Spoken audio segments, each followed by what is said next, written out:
Rafael Davi Campos, presidente do Conselho Nacional de Juventude. O papo hoje é com ele e eu vou esperar ele entrar aqui. Vou já mandando os aviõezinhos pro pessoal. Oi, Débora, boa noite. Oi, Léo. Vamos esperar, boa noite, Lívia. Vamos esperar o Rafael entrar pra gente começar a nossa live. Enquanto isso, eu vou mandando os aviãozinhos aqui pra galera.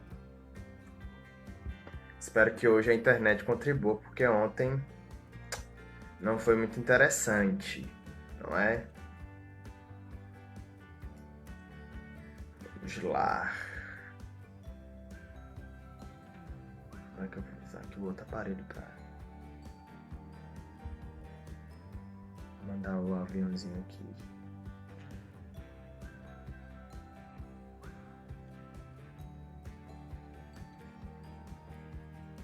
Rafael.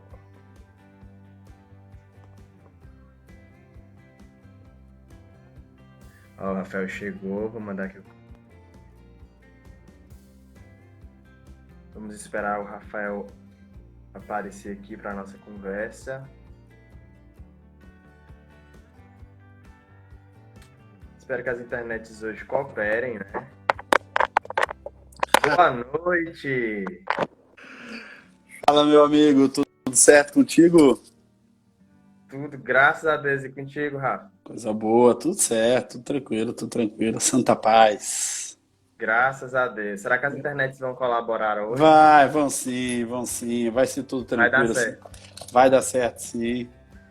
Massa, eu vou colocar aqui o nosso tema, aqui para ficar salvo, fixado. Bora, não tem problema nenhum. Você que manda aí, cara. Você que é o... Que nada, você que é meu presidente aí. Ih, rapaz, que isso. Presidente, hoje nós temos um. Só não consegue governar, né? Mas tudo bem.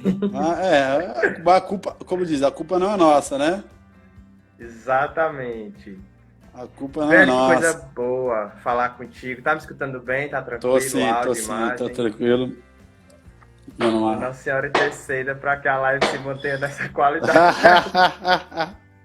Tudo certo, vai dar certo sim, vai dar certo sim. Pois, vamos lá, né? Aqui é o canal Ninguém Quer Saber, onde eu trago temas, né, variados aí de política, religiosidade, enfim. E o primeiro convidado foi o Rafael Dalon, né? O Rafael O Dalon, Lucas Dalá.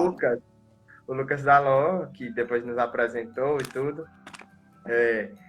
E já tá com um mês e pouco aí de live, só tem sido um tempo muito legal, muito bacana. Tem um pessoal que acompanha fixamente, assim, sempre, né? E aí te agradeço por ter aceitado o convite. Nada, que isso, Denis, que isso, cara. Pra mim, pô, eu ter acompanhado aí, acho maneiro pra caramba, né? Gosto disso. Gosto de incentivar, gosto de ajudar as boas iniciativas. Essa é uma boa iniciativa. E tô super feliz. Eu vou até confessar aí pra galera que tá assistindo aí que eu quase fiquei chateado. Pô, eu achei que o Denis só não tinha feito um card pra mim. Aí eu descobri que ele já tinha feito, já tinha me mandado. Eu tinha dado até. E passou batido. Que loucura, que loucura. Até parece Mas, que eu ia ó, fazer uma arte. não, que isso. Ó, pra galera que já tá acompanhando aí, já vou dizer, é o seguinte, se essas lives dos Denis fazem sentido pra você, então já aproveita, ó, bota no aviãozinho aí, envia para uns 5 amigos, não custa nada fazer isso, manda aí, dá uns coraçõezinhos aqui do lado para dar relevância. Vocês sabem que as redes sociais estão, sim, censurando a galera da direita. E aí, um abraço para Nai, para Ana, a galera entrando aqui. Aí, ó, pra galera, já tô dizendo aí, pra quem tá entrando agora, manda o aviãozinho, faz o coraçãozinho aqui do lado pra gente subir coraçãozinho. Isso. Agora sim, tá bonito, tá bonito. Tá bonito. Não, pra ajudar a gente. E, ô, Denis, posso começar essa live contando um negócio, cara, que eu tô um tempão pra Claro, fica à contar vontade. Pra De contar casa, su casa. Ó, Sabine lá de Blumenau que tá acompanhando. Gente, eu queria fazer um desabafo, não? Queria contar um negócio para vocês. As minhas redes, Eu fiz um trabalho na última eleição, um trabalho muito profissional. Se você olhar os stories lá que tem, era focado em análise política, análise eleitoral, desmistificar algumas informações sobre eleição. Oi, Valesca, entrando aí, desmistificar algumas informações que as pessoas tinham muitas dúvidas. Por exemplo, voto branco, se tiver muito voto branco, anula a eleição, nulo, anula a eleição. Tinham muitas dúvidas nesse sentido, como que funciona o sistema proporcional de votação, e eu fiz um trabalho e isso acabou dando um crescimento muito grande para minhas redes, né? Se você olhar ali, eu tenho 9 mil e poucos seguidores, e eu tinha em torno de 5 mil, e de repente tive um crescimento mais por esse trabalho, que foi um trabalho que eu realmente quis focar, e desde então, eu tinha em torno de, variava de 700, 800, 1.200, 1.300 visualizações dos meus stories, né? Era, a galera do Podemos de Santa Catarina aí também. E desde que eu postei os IGTVs, que eu estive na manifestação do domingo, os meus stories não passam mais de 300, 400 visualizações. Então, assim, e isso é muito engraçado, porque eu vi muita gente falando disso, que o Nicolas é um caso, né, lá de Minas Gerais, que as lives dele não aparecem, as notificações de live mais para as pessoas. Então, antigamente aparecia, você chegava lá e enxergava, e aí eu achei isso engraçado. Por isso que eu entrei lá no Parler, tá? Tô lá, @RafaelDavi, tô lá, né? Para quem ainda não conhece essa rede social, já fica o convite aí para você ir lá no Parler e procurar. Tá lá também, né? Pois é, eu não sei se estou te seguindo, vou ter que te seguir lá. Ainda não, acho que eu comecei ontem, ainda tô... eu tô aprendendo a mexer lá ainda, ó. Pra galera aí que não conhece ainda, ó, já tá lá, ó, aqui, ó, Gabriela falando que já tá lá. Pra galera que não tá lá ainda, ó, isso aqui vai morrer, gente. Cara, rede social que fica censurando a galera, meu irmão, tende a morrer. Várias redes que já tentaram ficar controlando tende a morrer. É um caminho natural, né? E aí, vá você pra rede do futuro, lá pro Parler. Bora lá? Não, só para ter uma noção, eu não tenho muitos seguidores, né? Mas o tempo que eu tinha, sei lá, 1.300 seguidores antes de começar as lives, que eu ganhei já mais de 400, né? No último mês. Quando eu tinha 1.300, chegava a 500 visualizações. Agora fica ali no 250, 300, pelejando. Como é que eu tenho mais e tá vindo menos, entendeu? Então, assim, é um negócio muito chato. Não chega a notificação pro povo. Eu acompanho porque o meu é conta, né, pública. E aí tá lá, mostrando a porcentagem das pessoas que têm acesso. E é óbvio, é claro, é evidente que existe uma seletividade aí por razões ideológicas, né? Assim, o que eu sou muito franco, é claro que, obviamente, nós estamos de um lado, né? Então, eu sou muito tranquilo em relação a isso. A minha orientação é conservadora, né?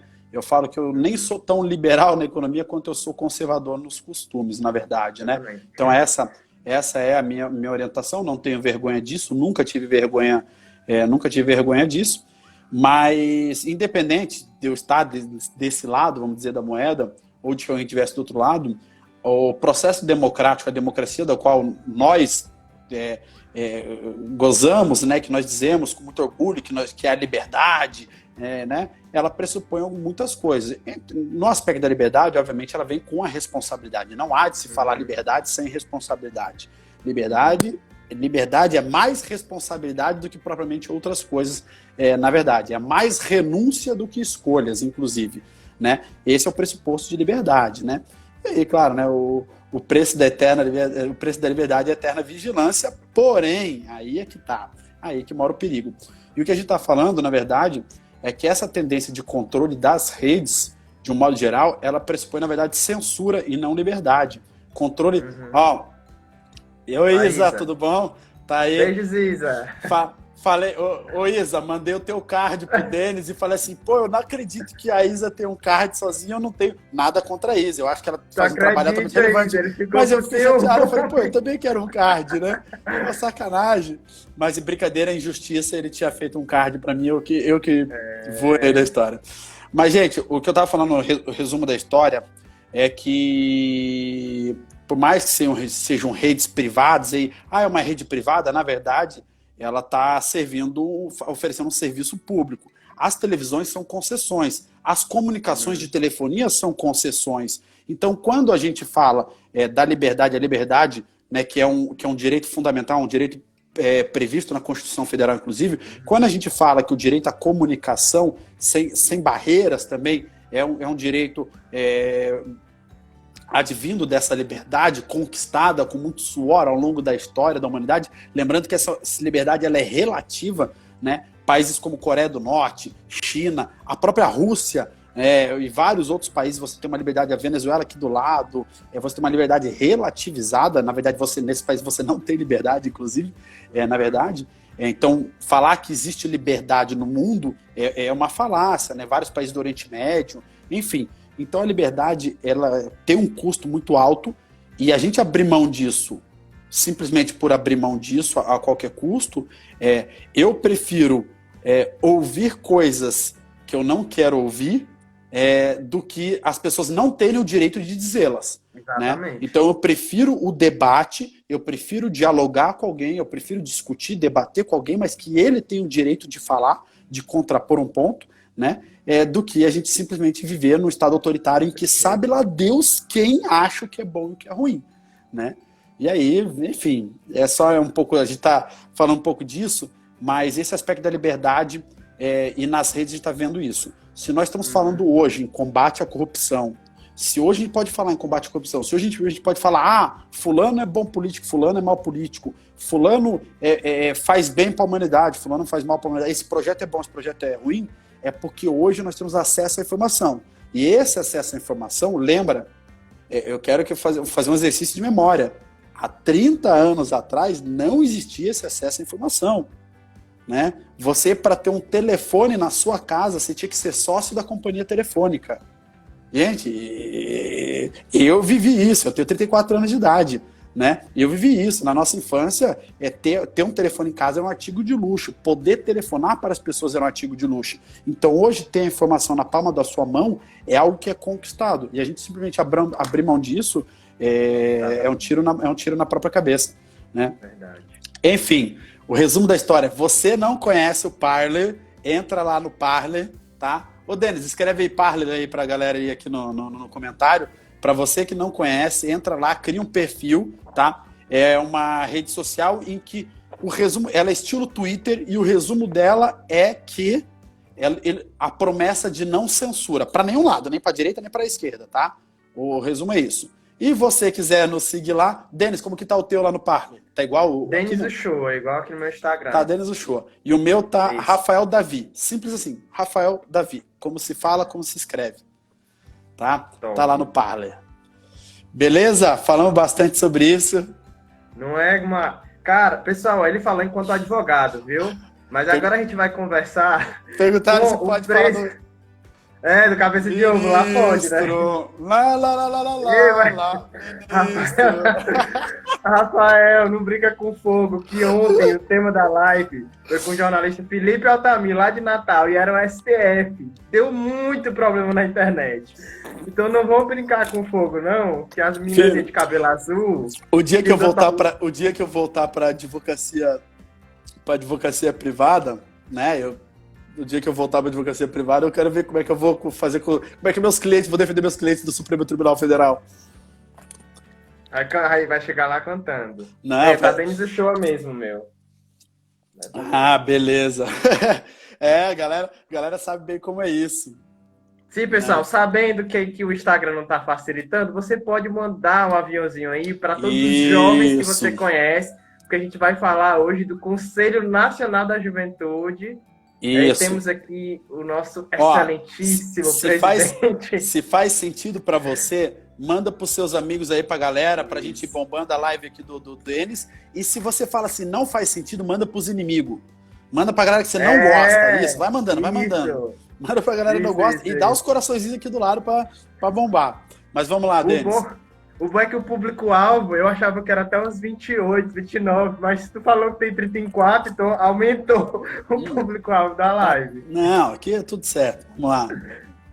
Velho, então fala pra mim assim, eu não tenho total conhecimento, né? Eu acompanho um pouco, há pouco tempo o teu trabalho do Lucas também, né? Eu queria entender primeiramente a questão da hierarquia do CNJ, a relação com a Secretaria Nacional de Legal, Juventude, as funções, enfim. Fala legal, aí. sem problema nenhum. Então, bom, primeiramente, boa noite. Meu nome é Rafael Davi, eu estou presidente do Conselho Nacional de Juventude. Já deixar um abraço para a Luana, que entrou aqui agora. É, eu sou funcionário também da Secretaria Nacional de Juventude, eu exerço o cargo de secretário executivo dentro da organização da Secretaria Nacional de Juventude. São dois órgãos distintos, o Conselho e a Secretaria, mas são irmãos, inclusive na sua criação. Então, eu vou explicar rapidamente. A Secretaria Nacional de Juventude, ela é um órgão do governo federal, então ela, na hierarquia do governo federal, ela pertence ao Ministério da Mulher, da Família e dos Direitos Humanos, então está lá dentro do Ministério. E lá existem secretarias específicas, a Secretaria do Idoso, a Secretaria da Criança e do Adolescente, Proteção Global, povos e comunidades tradicionais, né, a CEPIR, né, de Igualdade Racial, enfim. E há também a Secretaria Nacional da Juventude, que trabalha políticas públicas de juventude. E isso, a nossa grande, ilustre ministra Damares, queridíssima ministra Damares Alves. Essa mesmo, ó, coraçãozinho da Damares Alves. E... né? E dentro a secretaria, como órgão governamental, órgão do governo federal, para execução de políticas públicas, então elas têm esse caráter de tratar realmente de desenhar políticas públicas com foco na juventude, assim como a do idoso para o idoso, enfim.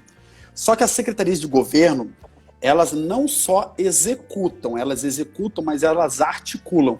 Então ela tem um trabalho de articular, por exemplo, desenha um programa federal, entrega para que os estados e os municípios executem lá na ponta. Lembrando que os estados e os municípios são executores na ponta de políticas públicas, né? Então a Secretaria Nacional, ela tem um caráter de fazer, sim, executar políticas públicas, mas também de articular dentro do governo quais são as políticas públicas para serem executadas para a juventude brasileira, né? Já deixar um abraço para o Cris, uma grande liderança lá de Santa Catarina que está aqui acompanhando também, né? E esse é o papel da Secretaria Nacional de Juventude. O Conselho Nacional de Juventude foi criado pela mesma lei que criou a Secretaria Nacional de Juventude em 2005, então eles são criados lado a lado. O Conselho é um órgão consultivo, né? E é um órgão colegiado, ou seja, se na Secretaria existe a Secretária Nacional, existem funcionários abaixo da Secretaria Nacional de Juventude, né? Da secretária, né? O Conselho, existe um presidente e existem conselheiros, e todos estão no mesmo patamar, todos os conselheiros estão no mesmo patamar. Então o conselho, ele é um órgão consultivo. Qual é a função do conselho? O conselho, ele então, na sua composição do Conselho de Juventude, 1/3 deles são indicações do governo, então são representantes de ministérios. Então nós temos o Ministério da Saúde, Ministério da Educação, Ciência e Tecnologia, Ministério da Economia, o nosso Ministério da Mulher, Família e Direitos Humanos faz parte do Conselho, né? Já quero aproveitar aqui e deixar um abraço para a Gabi, que é do Ministério, da Comissão está aqui também, para a nossa querida Cris, que é a coordenadora do Conselho, do Conselho de Políticas para Mulheres, que está aqui também assistindo a gente. Já deixar um abraço, fez uma tatu irada, já vi lá, a Cris fez uma tatu de um leão, muito bacana, né? Acho que é o leão de Judá, se eu não me engano, mas enfim. E aí, dentro dessa organização, fugiu um pouco do assunto, mas dentro dessa organização, o conselho, o nosso conselho, 1/3 dele é representação governamental e 2/3 sociedade civil, da qual são entidades relevantes, com atuação reconhecidas na sociedade civil e algumas pessoas reconhecidas pelo seu trabalho na sociedade civil. Bom, essa é a composição do conselho, e o conselho tem a função de promover pesquisas, fiscalizar políticas públicas voltadas para a juventude, né? E também propor políticas públicas nesse contexto da juventude brasileira. Então esse é o caráter do Conselho Nacional de Juventude, assim, em resumo, tá? Então o Conselho, ele fiscaliza, ele propõe, ele desenha políticas públicas, né? Ele dialoga com os vários cenários e acaba fazendo também pesquisas voltadas para intercâmbios voltados para a juventude brasileira. Então, basicamente, A ideia é que o conselho e a secretaria andem lado a lado.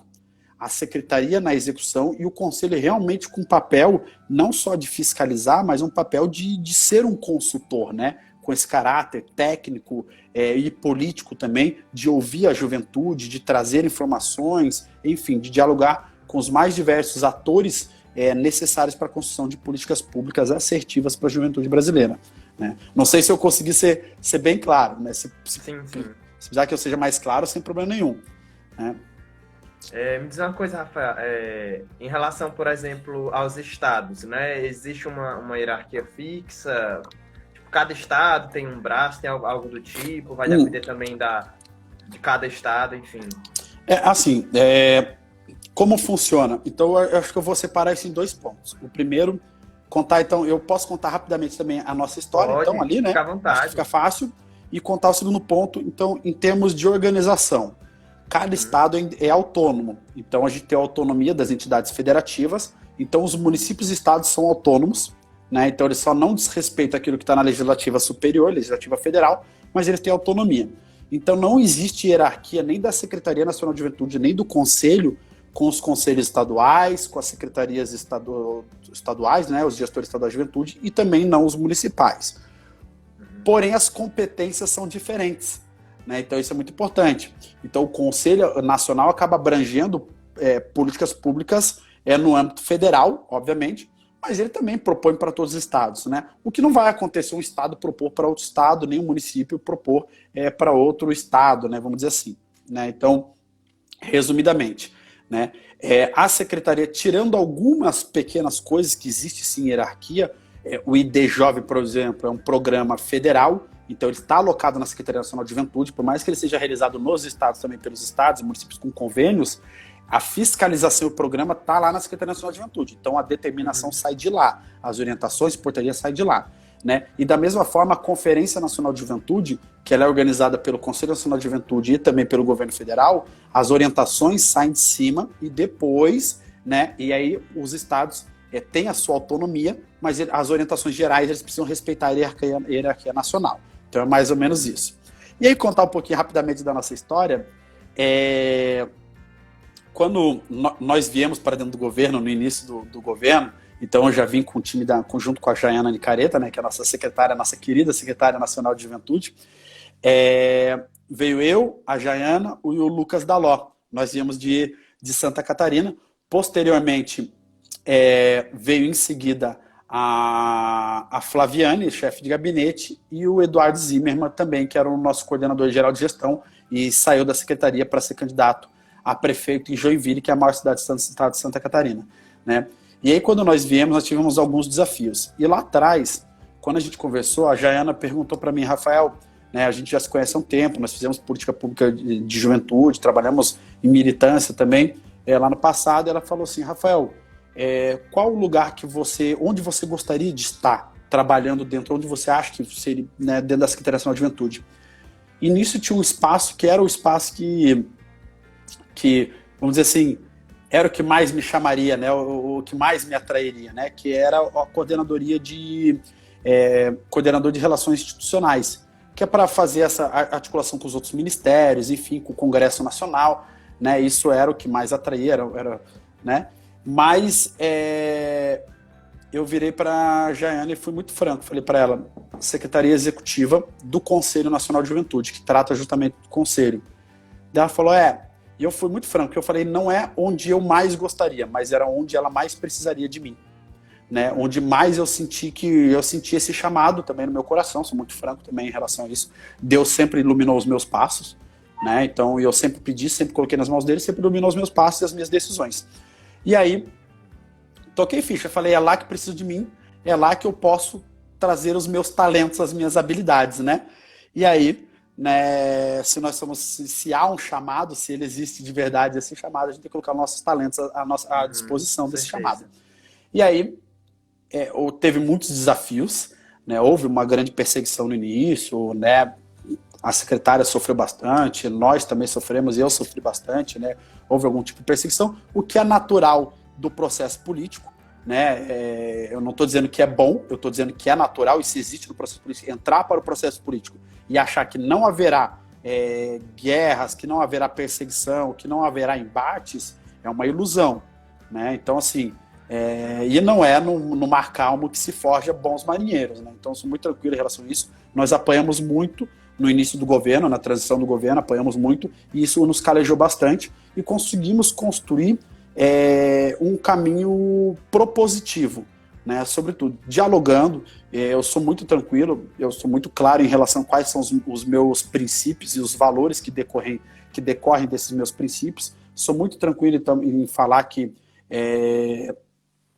eu estou no governo, então era muito claro, mas eu consegui conversar e receber tranquilamente todos os grupos e forças políticas, né? Que a democracia pressupõe isso, né? A todos terem espaço de diálogo e trazer as suas ideias. E eu fui muito tranquilo, falei isso um pouquinho antes, o pessoal me perguntou numa live que eu fiz anterior, lá o pessoal do Nordeste, lá como é que a gente fazia em relação à oposição ao governo, o pessoal que o conselho acaba dialogando com muitos grupos que não convergem e tal. E eu falei assim, olha, acho que só existe um governo que é consenso, né? Que é o governo da China, que tem partido único, né? É o único governo que é consenso. Quem não é consenso, você nunca mais ouve falar dessa pessoa, né? Ninguém sabe quem é, nunca mais viu. Né? Tu quer derrubar a live mesmo, né, rapaz? Rapaz, tá tudo certo, né? Então eu falei assim, não é consenso, né? E toda unanimidade é burra, né? Então, assim, independente da vertente, acho que é importante a gente ouvir os lados para conseguir compreender qual é o melhor caminho. Normalmente, os melhores caminhos de decisões estão no meio, né? Não estão nos extremos, né? Então eu falo assim de decisões assertivas em termos de políticas públicas, né? E aí eu fui muito franco. Quando outros grupos vieram para conversar, eu fui muito franco, contei o meu histórico de movimento estudantil para não chegar e falar, mas lá atrás eu fui muito tranquilo em relação a como que era, né? Falei que no meu grupo acabava sendo oposição a alguns grupos de esquerda lá no meu estado, muito tranquilo, mas eu falei assim, a gente pode passar dias discutindo sobre o que a gente diverge ou focar a nossa energia no que a gente converge, né? Que eu acho que é isso. Tá aí, a gente tem jovens precisando de emprego, jovens que nem trabalham nem estudam, a gente tem, né, que é essa geração neném, a gente tem mães novas, menores de idade, solteiras, quais são as perspectivas para essas meninas, essas mulheres, né, passam a ser mulheres que às vezes, né, estão numa família desestruturada, o pai não tá lá em casa, e esse cara, onde que tá? Cadê esse cara que deixou um filho? Enfim, isso tudo faz parte do recorte da nossa juventude brasileira, existem vários recortes. O jovem rural, né, que também tem as suas angústias, enfim, existem N recortes da juventude, e não adianta ficar discutindo o sexo dos anjos, tem que ir para a parte prática também, né? Então, acho que foi muito disso, e o resumo da história, Denis, é que a gente conseguiu, nesse processo, de propor o novo, e quando a gente propõe o novo, mudanças, as mudanças elas trazem insegurança para muitas pessoas criticaram antes que as mudanças viessem, tentaram impedir que as mudanças viessem, e a prova de que as mudanças vieram, as mudanças que nós propomos em termos de conselho foram para o bem, é que nós tivemos, desde a criação do conselho, a maior eleição da história do Conselho Nacional de Juventude.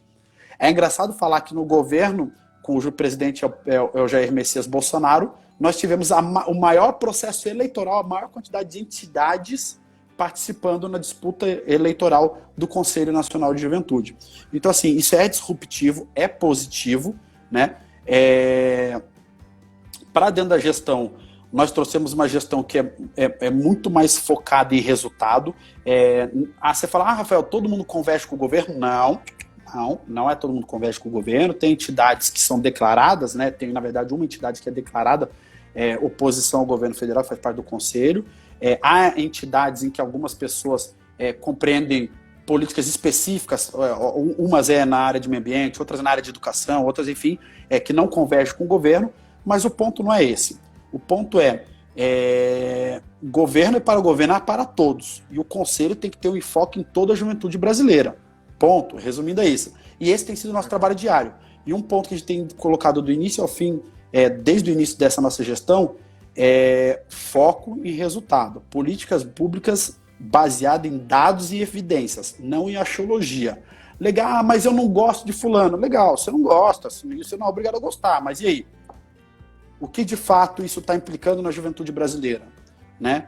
Ah, mas fulano deu uma declaração assim. Ah, tá, mas isso foi na rede privada dele, né? Ok, tá, eu quero saber o que, que o ministério do fulano está fazendo. A ponto. E aí, nós somos muito pragmáticos nesse sentido, né? Porque a gente tem que ser, né? Esse é o piano que nós estamos carregando. Já deixar um abraço aqui para Abraão Germano, vi uma galera que foi entrando aqui, não fui acompanhando, mas já deixar um abraço para a Natália Barbosa que entrou, enfim, o Lucas Joinville, o Davi, né? Aí do movimento também entrou. Legal, galera que. Gabi Rodarte, beijo, Gabi. Ah, Gabi!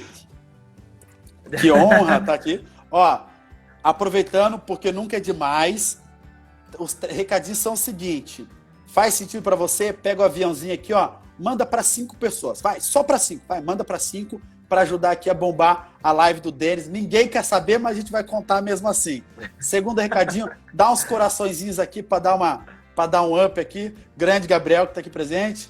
E o terceiro recadinho é o seguinte: Instagram, infelizmente, eu gosto do Instagram, mas ele é rede social do passado. Vai censurar todo mundo, já está censurando todo mundo, já está acontecendo nas minhas redes também. Eu vou migrar, vai ser um processo natural. E eu estou indo para o Parler. Se você ainda não tem a sua inscrição lá no Parler, baixa o Parler. Parler é rede social sem censura. É a única promessa deles. Não tem muita promessa, não é isso. É estilo Twitter, maneiro. E isso aí, Gabriel. Estou mandando para geral também. Tô no Parler, viu? Me sigam lá. Aí, entra lá no Parler, siga o Denis, tá igualzinho como ele tá aqui, Denis o Show e Rafael Davi. Não tem erro. Show. A Isa não tá me seguindo, viu, Isa? Ó, e pra galera, é o seguinte, vamos criar uma rede do Parler. Vamos divulgar para todo mundo o Parler, todo dia. Isso aí. Tá no Parler, divulga todo dia que tá no Parler. Porque assim, ó, vamos fazer a galera migrar, né? Enfim. Galera, né, eu dei os recadinhos porque é a pausa dos temas, né? Tu perguntou aí. Sim. Ei, Davi, uma das coisas que me deixou, assim, bastante feliz em relação ao Ministério da Damares, porque eu acompanho vocês, eu acompanho também outras pessoas ligadas ao Ministério e a própria Damares, né? Primeiro é uma preocupação real e concreta só um segundinho. Galera, quem tá no Parler, escreve aqui no comentário. Pode escrever aí que depois a gente olha ali e vamos adicionar. Pronto, desculpa. Sim. Não, tudo bem. A questão da preocupação verdadeira que vocês têm com a dignidade, né, da pessoa humana, eu fico assim, impressionado mesmo. E a segunda coisa que eu até gostaria que comentasse, no dia que eu estava em Brasília, eu pude visitar, tu não estava, né? Fiquei lá um tempinho com o Lucas, aí ele me falou da questão orçamentária, do início da secretaria para agora. Então, assim, um caráter de sobriedade, de respeito ao dinheiro das pessoas, que eu fiquei impressionado. Conta aí, não sei se tu lembra os valores. É bem interessante essa...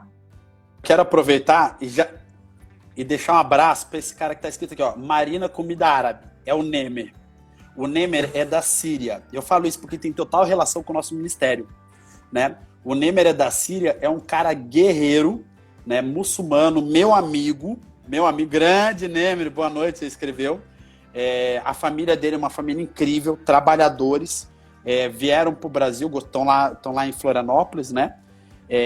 Vive as mesmas dificuldades que nós vivemos e não tem desculpa. São trabalhadores pra caramba, ralam muito, todos eles, né? Todos eles. O irmão mais novo dele está no colégio, trabalha sempre com eles lá também. Eu tenho muito orgulho da amizade com eles, eu fico muito feliz sempre em visitá-los e já faço a propaganda, melhor comida árabe de Florianópolis, Marina Comida Árabe.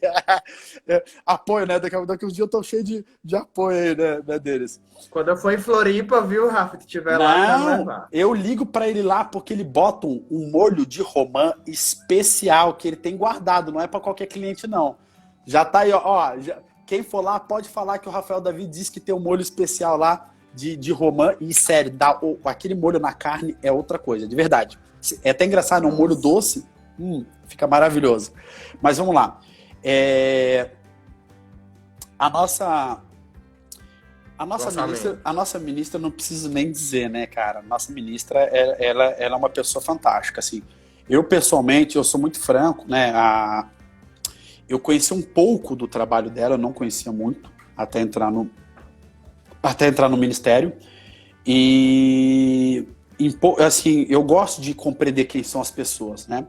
E quando ela foi confrontada por várias vezes seguidas no Congresso Nacional, foi chamada lá, enfim, né, por parlamentares que convocaram ela e fizeram aquele circo, eu pude enxergar a grandeza da ministra Damares Alves, né? É uma pessoa que tem uma habilidade incrível, né? Eu não vou entrar nos pormenores aqui, né, para não contar para os inimigos, né, da ministra, mas ela tem uma habilidade incrível de dialogar com todos os grupos. E não é à toa que ela é a ministra dessa pasta, né? Ela tem uma capacidade de, tudo bem, apanhou, e não leva isso pro coração, não. Ela apanha e vira e fala, tá, mas e aí? Tá, qual é o ponto que você está trazendo que realmente precisa mudar na vida de quem você está trazendo? É com o público LGBT? É com as crianças? O que precisa mudar? É com os idosos? Né? O que nós estamos fazendo errado, então? Então vem. Ela é muito tranquila em relação a isso. Porque aí, quem bate por bater, acaba ficando sem discurso. Porque o discurso de bater, ele é muito bom para quem é reativo, fica reativo o tempo todo. Agora, para quem senta e faz o processo de humildade, vira e fala assim, não, tá, tudo bem, qual é a tua proposta? Tu entende? O caminho é outro, é diferente. Então, assim, o nosso ministério, ele realmente tem tratado de forma séria. E aí, acho que o primeiro ponto é que o disque denúncia do ministério, ele era para inglês ver. Quando a gente chegou no ministério, ele simplesmente não existia. Dizia que tinha um disque denúncia, mas não tinha estrutura, porque é como se você tivesse uma construção faraônica, você diz, olha que lindo, e por dentro era oco. Era isso, porque não existia estrutura do disque denúncia, e não tinha nem estrutura financeira deixada, porque o orçamento executado no primeiro ano de governo foi um orçamento planejado no ano anterior. O orçamento que você executa no ano, ele é aprovado no Congresso Nacional no ano anterior. E você não tinha orçamento para a necessidade do disque denúncia do Ministério, né? E aí você fala assim, caraca. Então, assim, a primeira estruturação que ela fez foi, de fato, ter um sistema de atendimento de denúncia que você pudesse receber para compreender. E aí, assim, a quantidade de denúncias e o tipo de denúncias que a gente recebe do âmbito do Ministério é um negócio muito louco. E assim, eu não tinha noção do tipo de denúncias e atrocidades que aconteciam. Eu pessoalmente não gosto desses cavaleiros do apocalipse, nem essas pessoas que gostam de ficar colocando coisas ruins o tempo todo, ficar jogando, noticiando maldades, porque o mal não é a maioria, isso eu gosto de deixar isso muito claro. Quando a gente fala de denúncias e de pessoas dispostas a fazer o bem, a rede de pessoas dispostas a fazer o bem é muito maior do que as denúncias por si só de casos de maldades. Então isso é muito claro. Agora, as maldades nos machucam muito mais do que porque o bem pra gente parece que é algo normal, é algo normal, natural do dia a dia. E a maldade acaba causando aquele efeito de repulsa, de indignação. Enfim, e o nosso ministério, de um modo geral, a ministra puxa isso, o lado realmente humano e foco em resultado. Ela é uma pessoa que, por mais que ela tenha um discurso muito humano e de ir para a ponta, enfim, ela nos cobra muito das secretarias resultado. Ela quer ver números, entregas, ela quer saber o que está sendo acontecendo lá na ponta. E ela sempre fala, nós queremos ir atrás dos invisíveis e dos excluídos, porque os indígenas estiveram conosco por um tempo no Ministério, depois saíram, foi para o Ministério da Justiça, né? Mas ela fala assim, existe uma estrutura para indígenas, é muito importante, mas quem está olhando os quilombolas, quem está olhando os ribeirinhos, quem está olhando os ciganos, né? Enfim, então assim, realmente ter uma visão dentro do Ministério, e esse foi um pedido feito para todas as secretarias. É juventude? É legal, mas não é só para o jovem universitário, não. A gente tem que olhar para o jovem ribeirinho, a gente tem que olhar para o jovem quilombola, a gente tem que olhar... Então, assim, tem que dar amplitude nas políticas públicas, né? E isso foi um pedido feito para todas as secretarias, né? E em termos de Secretaria Nacional de Juventude, de fato, assim, a gente tem um desafio muito grande, que é fazer política pública com pouco orçamento, né? Nós temos uma pasta enxuta, Então, a Secretaria Nacional de Juventude já teve mais de 50, na verdade, acho que já teve mais de 60 colaboradores no passado. Hoje a estrutura deve estar ali em torno de 10 cargos comissionados, daí tem mais alguns outros servidores efetivos, cedidos de outros órgãos. É uma estrutura extremamente enxuta. O orçamento, a secretaria já teve orçamento milionário, na casa de 50 milhões, enfim. Hoje o nosso orçamento, nem dá para dizer que tem orçamento, tudo bem que é um momento ímpar, né, diferenciado, mas nós tivemos um orçamento extremamente enxuto. Tivemos um embate do Congresso Nacional no início do ano, que tentou secar o governo federal na execução de políticas públicas, né? Então o Congresso tentou amarrar o orçamento do governo federal no início desse ano, e aí aconteceu a pandemia, enfim, e aí todo o cenário mudou, né? Mas assim, Denis, na verdade, o nosso trabalho tem sido muito árduo, assim, tanto em termos de Secretaria Nacional de Juventude quanto em Conselho Nacional de Juventude, que é fazer política pública na ponta, dar resultado sem ter orçamento. Essa é a verdade. Verdade seja dita. Então, tudo tem sido uma guerra muito grande, mas é muito importante que eu traga um cenário diferenciado desse governo, que é a boa interlocução dentro dos ministérios. Porque uma coisa comum dos governos passados era o seguinte: o Denis chega lá na minha secretaria, muito bem recebido, e fala, não, pô, nós queremos fazer um projeto na educação, legal. Aí eu vejo assim, Denis, cara, não pode ser lá na saúde, porque assim, na educação, o ministro é a indicação do outro partido, e é o partido que a gente tá guerreando com os caras, e não vai rolar, né? Porra, então eu vou fazer o seguinte, não, a gente consegue fazer lá no meio ambiente, porque no meio ambiente é lá do nosso partido. Aí ligou o fulano, fala com o ministro do meio ambiente lá, ele liga para o presidente do partido para falar com o ministro. Quer dizer, hoje você acabou cortando isso. Hoje você consegue fazer o seguinte: tem uma pauta importante, você marca a reunião lá da administração, não precisa ligar para o presidente do partido do cara, né? Você não precisa ligar para o deputado do cara. Esse é o ponto. Então você acaba tendo uma interlocução, uma sinergia muito maior, o que faz com que você consiga, de fato, exponenciar o resultado. Já quero deixar um abraço para os irmãos Campos, Alan Campos e Rodrigo Campos, que estão aqui. Claro, de dois. Né? Os irmãos Campos que estão aqui, o Alan de Florianópolis, Rodrigo de Brasília, coincidentemente, eles são meus irmãos. Estão aqui acompanhando acompanhando a live. Muito bom, os irmãos Campos que estão aqui. Um forte abraço para os dois.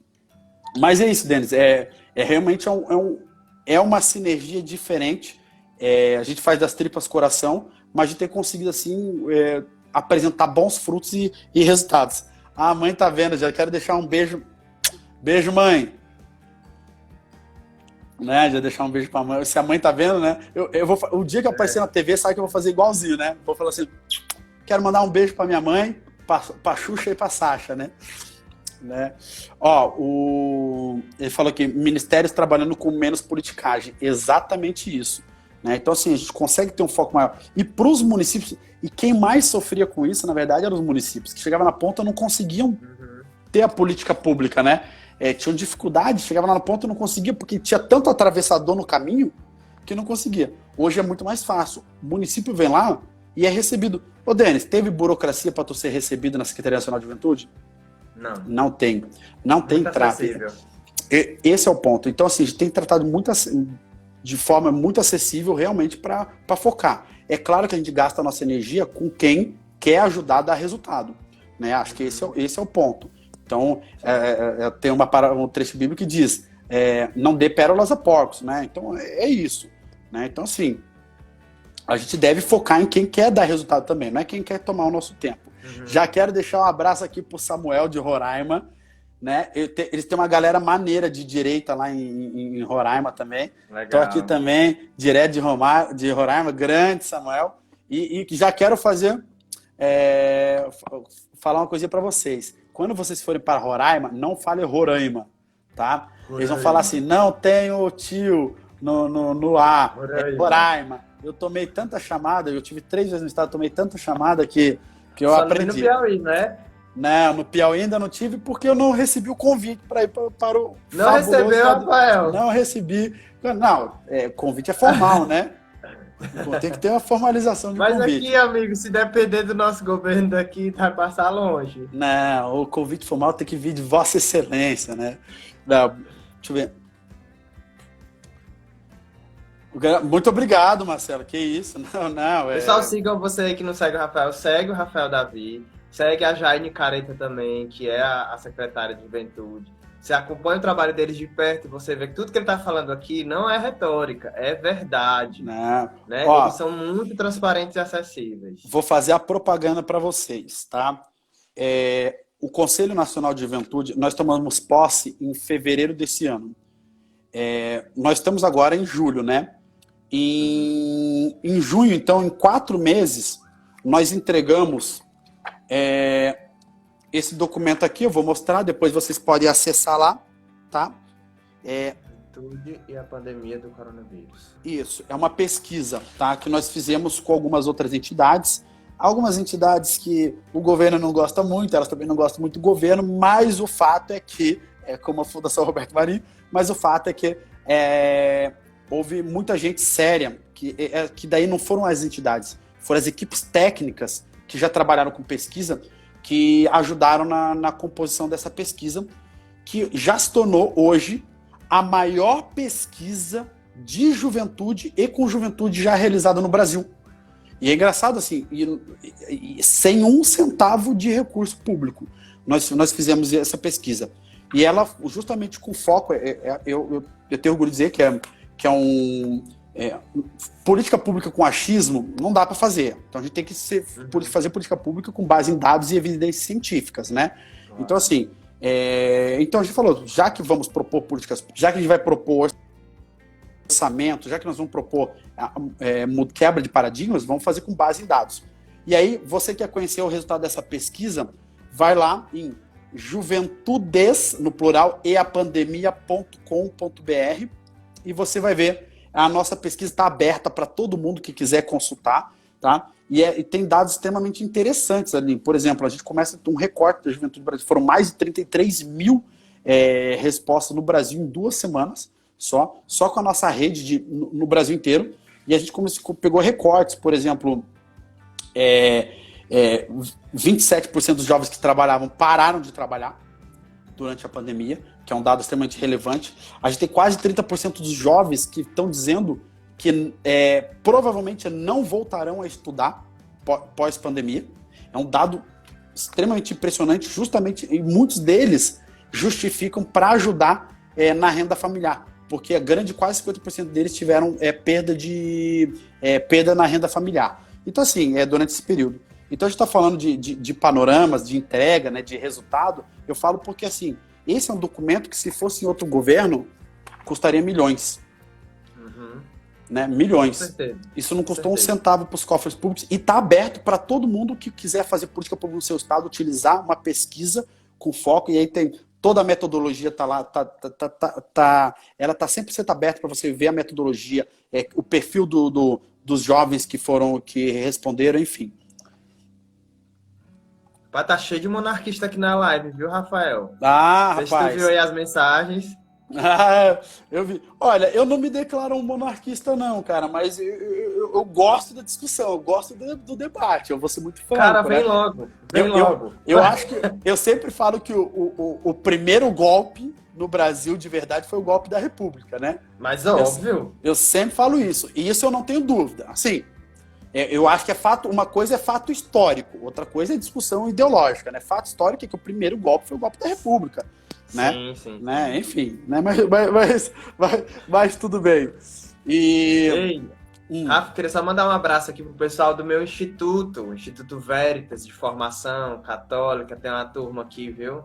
Do instituto, a galera tá até mandando mensagem. Vem Rafael Davi pro churrasco do nosso instituto, tá vendo? Legal, pô, bora. Monarquia é o futuro. Tá aí. Olha, eu acredito. É o velho novo, né? É o velho novo, né? Porque, na verdade, o conservadorismo ele passa por isso, no fim das contas, né? Sim, Porque, o brasileiro, principalmente. o brasileiro ele tem uma dificuldade com identidade. Esse é um problema sério do brasileiro.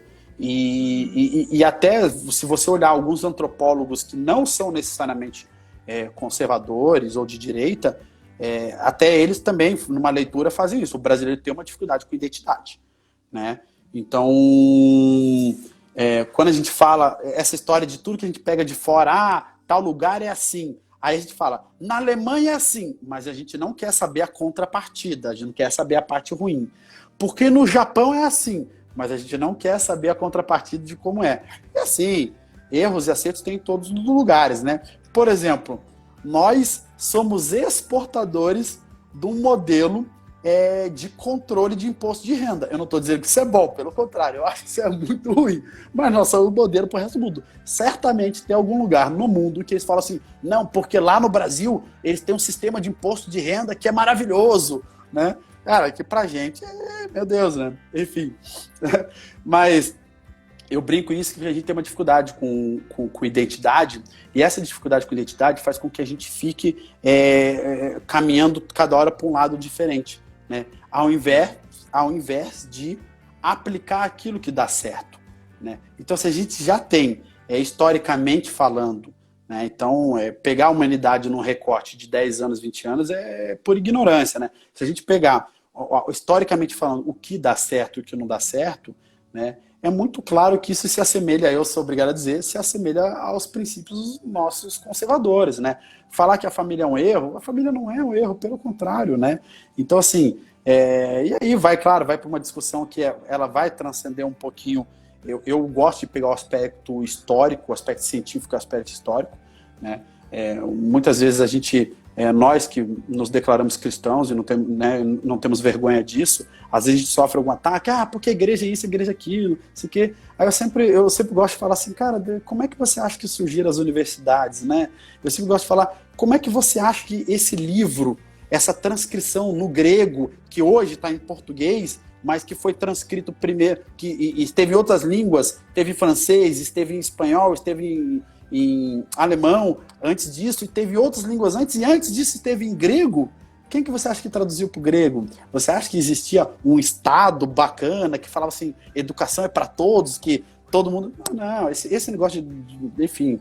Então a discussão é muito mais ampla do que isso, né? Eu acho que não é a linha que a gente deve partir agora, senão nesse minuto a gente começa a partir, não vai ter tempo para partir para esse debate. E eu gosto de focar um pouco já realmente em termos de qual aspecto para a política pública, né? Então, quando a gente fala em política pública com base em evidência, várias das coisas que foram feitas e que são propostas, inclusive, por esses outros aí, são irracionais, né? Não, tem que fazer isso aqui, tá. Qual é a base que você está usando? Né? E nunca vem alguém com um dado sério e fala assim, ou com uma proposição séria, não, vamos fazer uma grande consulta, uma análise. Não, difícil. Vamos ver aqui, o pessoal falando. Tem o rapaz de Roraima falando da mineração lá. Outros aqui falando O Marcelo elogiou, muito obrigado. O Marcelo elogiou aqui, né? Falou que pegou cadeira de políticas públicas na faculdade. Cara, vou ser muito franco assim. Eu tenho pós em gestão pública. Aliás, falta o meu TCC para eu encerrar a pós-gestão pública, né, na Universidade Estadual de Santa Catarina. Não pode mentir sobre diploma, não. Não, eu não minto. Eu falo cursando, né? E, cara, eu vou ser muito franco, assim, um grande aprendizado que eu tenho é pegando documentos, estudando por fora, porque realmente é um pouco difícil, né? Cobrar nossas políticas do nosso ministério, políticas públicas decentes, perfeito. Os nossos jovens, pela explosão conservadora, vêm conhecendo mais sobre a monarquia. Gabriela, eu vou te falar uma coisa. Explosão conservadora nada mais é do que o que eu estava falando sobre a censura. Na verdade, ele só está entendendo o que ele é. Tá saindo da espiral, né? Isso, espiral do silêncio. Eu sempre falo isso. O brasileiro é conservador. Gente, Rafael, mas você está falando, você acha isso? Não, eu não acho. Eu vou pegar os principais temas. Armamento. tá? Armamento. Quando teve uma grande consulta nacional, que a lei não respeita a consulta, né? O referendo do armamento, o brasileiro disse que tinha que ter o direito de defender a sua própria família, o seu lar, enfim, a sua propriedade e tal, com armamento. Consulta sobre legalização de drogas. O brasileiro é contra. O brasileiro é contra o aborto. Quando houveram pesquisas sobre as principais pesquisas, né, no Brasil, tanto pelo IBGE, pelo IPE, enfim, relacionadas à família, religião, o brasileiro se declara religioso, né? Muitos não praticantes, enfim, é uma questão pessoal de cada um, mas o brasileiro declara ter religião. Então, assim, inclusive, é importante que se diga, eu vou citar aqui o Karnal, né? O Karnal não é de direita, é muito claro, mas o Karnal ele faz uma leitura que ele fala o seguinte, que filosoficamente falando, o ateísmo é imposição do Estado, né? A tendência do ser humano é uma busca a uma orientação espiritual, seja qual ela for. Então você tem N orientações espirituais aí, enfim, né? Divindades, enfim, né? Ao reconhecimento da divindade. Então o ser humano é natural, né? É natural do ser humano o reconhecimento da divindade, né? Eu pessoalmente sei qual é a verdade, mas tudo bem, né? A verdade é uma, o resto não é verdade.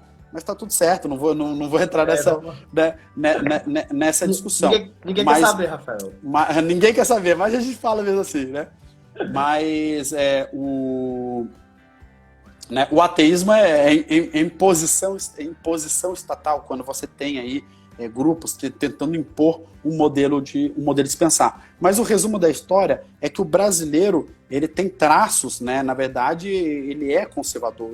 O pensamento do brasileiro é conservador, de ter a sua propriedade, de respeitar a família, né? A gente não dá para pegar um recorte de 2, 3 grandes centros do Brasil e falar que aquilo é o Brasil. Não é a realidade do Brasil. Eu já faltam apenas 3 unidades da federação para estar em todas as unidades da Federação do Brasil, eu já estive em quase todas, me faltam apenas 3, vi pessoalmente a realidade, né, de norte a sul do Brasil, e falo isso tranquilamente, de conversar com as pessoas, né, das mais diversas classes sociais, né. Então, assim, e aí, pegando o que a Gabriela falou, é que, na verdade, acho que o jovem está conseguindo compreender, e o jovem tem isso, né, de tentar entender o seu papel, o seu lugar na sociedade. E quando você diz para ele, olha, se você gosta disso, se você entende isso, se você pensa assim e você pensa assado, olha, isso é conservadorismo. Quer conhecer mais? Aí você tem, na verdade, através do acesso à informação, as pessoas se identificando, que é o que a censura está combatendo, no fim das contas. A censura nas redes. É isso né? mesmo. Como diz, ninguém quer saber, mas no fim todos querem. Rafa, deixa eu te contar, nem parece, mas tá faltando 1 minuto pra live acabar. Eu queria te agradecer. A gente vai ter que marcar outra, viu? Só uma correção, é Gabriel, viu? Não é Gabriela, é Gabriel, amigo. Gabriel, pô, sacanagem, é que eu vi um alho no meio. Carioca que mora aqui no Piauí. O Gabriel, aqui tem o Gabriel Augusto, por isso que eu achei Gabriela. Foi mal, desculpa, tô falando o tempo todo. Gabriel Augusto, 1000 perdões. Encerra a live pedindo perdão pro Gabriel e deixando um abraço a todo mundo, tá? Um beijo pra minha mãe. Ninguém quer saber, mas a gente contou, não foi, Denis? Rafa, muito obrigado mesmo. Fica o convite não oficial, né, para vir no Piauí. Tem no meu IGTV outras lives. Tem uma live com o Dom Antônio Carlos, se quiser ver depois, Rafa, uma live fantástica, um bispo do Rio Grande do Sul, sobre temáticas aí, relativismo, enfim. E eu acho que é isso, pessoal. Sigam o Rafael Davi. Entre no Parler, tá? E entre no Parler. Você não tem perfil lá no Parler, é a rede social sem censura. @Rafael Davi e o Denis Uchoa, @Denis Uchoa, igual tá ali em cima aqui. Tá certo, galera? Rafa, muito obrigado mesmo. Eu sei que no outro tempo lá em Brasília a gente ficou pouco tempo junto ali lá no Terça, mas foi um dia muito especial. Foi muito bom te conhecer. Foi mesmo, tu tem as fotinhas lá. Obrigado mesmo. Só não tirei foto contigo. A Lagosta, né? Tudo bem. Gente, um forte abraço pra você. Já deu o tempo que vai encerrar aqui? Já. Não chegou ainda aqui, mas pelo meu tempo, 4 30 segundos. Viu? Então é o seguinte, gente, um forte abraço para você e vamos criar uma grande corrente, tá? Do Parler. Vamos disseminar para todos os nossos amigos, para a galera entrar no Parler, tá? Um forte abraço a todos, beijo, bom final de semana, que Deus os abençoe. Muito obrigado, Denis. Valeu. Valeu, meu chapa.